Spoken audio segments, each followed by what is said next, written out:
आसिला नुआ 3 वर्षिया अबकारी नीति 1 एप्रिल रु लागू हेब। नुआ नीति अनुଯାयी राज्य रे नुआ ऑफ किंबा दुकान खोलिबा निमंते अनुमति दिया जिवो नाही। ग्रामीण अंचल रे मध्य नुआ मद दुकान खोलिबा निमंते अनुमोदन दिया जिवो नाही। केवल शिल्पांचल 3 तारका एवं ताटर ऊपर होटल और क्लब पई छाड़ रहइबो। पुरी रो श्री जगन्नाथ मंदिर एवं बड़ दांड पाखरे कोनोसी मद दुकान चालू हेबो नाही। या सहित घर को मध्य मद पहुंचाइबा अनुमति दिया जिवो नाही। नुआ नीति अधीन रे अबकारी शुल्क उपर 0.5% डी एडिक्शन सेस लागिबो। सेस रु आसुथिबा आय डी एडिक्शन केंद्र स्थापन एवं सुदृढ़ करिबारे व्यय करा जिवो। विभिन्न अबकारी लाइसेंस पे आवेदन शुल्क 10% बढ़ा जिवो।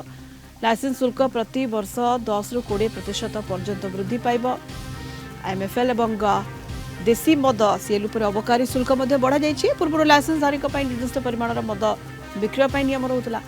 यह बदल में एक निर्दिष्ट परिमाण राजस्व देवाक नियम प्रवर्तन होइछि।